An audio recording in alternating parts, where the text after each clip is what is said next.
Conduct কৰে, আমাৰ অসমৰ APSC কন্ডাক্ট কৰে, চেন্ট্ৰেলত আমাৰ UPSC কন্ডাক্ট কৰে। তো এই অনুষ্ঠানবিলাকৰ বিষয়েও আমাৰ নলেজ নাথাকে যে UPSC কি হয়, APSC কি হয় আৰু কি কি সাৰ্ভিসেসৰ এক্সাম কন্ডাক্ট কৰা হয়। তো তেনেকা বহুত আমাৰ এৱেৰনেছ নাথাকে।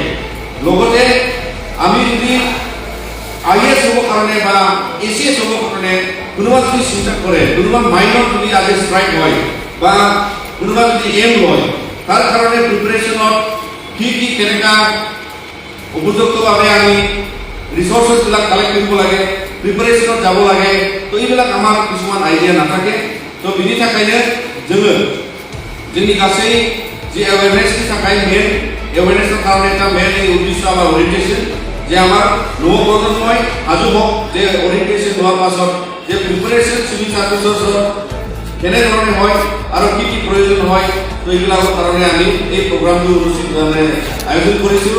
আৰু লগতে অনাগত দিনত অনাগত বছৰত যে আমাৰ এই অসমৰ পৰা এনেকা সাৰ্ভিসেস ওলাব লাগিব, এনেকা সাৰ্ভিসেসক আমাৰ ফালে পৰা তাত মানে ওলাই যাব লাগিব যে আমি আজি ভাৰতৰ বিভিন্ন ষ্টেটৰ পৰা আমাৰ ষ্টেটত কোনোবা IAS হৈ, কোনোবা IPS হৈ কাম কৰি আছে, অসমৰ বহুত বাহিৰত আছে। তেনেকা অসমৰ যদি আমাৰ বাহিৰত কাম কৰা কোনোবা IPS কোনোবা IAS চাওঁ, আমি বহুত কমকে পাওঁ। বিশেষকৈ আমাৰ বড়ো কমিউনিটিৰ পৰাটো আৰু নাই।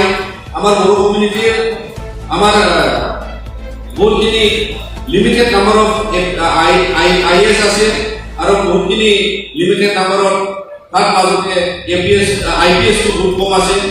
আমাৰ যিমানখিনি অসমত SS পাছ কৰে আৰু কোনোবা APS পাছ কৰে, কোনোবা এলাইড সাৰ্ভিচেছ পাছ কৰে, তেনেধৰণে আমাৰ অসমত যদিও আমি হিচাপ কৰোঁ আমাৰ বহুতখিনি সংখ্যাটো কম আছে। ইয়াৰ কাৰণে আমি বিচাৰোঁ যে সকলোৱে তেনেধৰণে চিভিল সাৰ্ভিচেছৰ কাৰণে প্ৰিপাৰেশ্যনৰ তৈয়াৰী হ'ব কাৰণে এটা কনফিডেন্স বিল্ডিঙৰ মেজাৰটো এনেকুৱা অৰিয়েন্টেশ্যন পৰা হ'ব পাৰে। আৰু তেনেকুৱা অৰিয়েন্টেশ্যনৰ পৰা বিভিন্ন ফৰ্চেছবিলাক কেনেকৈ কালেক্ট কৰিব লাগে, কেনেকৈ আমি প্ৰিপেয়াৰ কৰিব লাগে, আমি কি মানে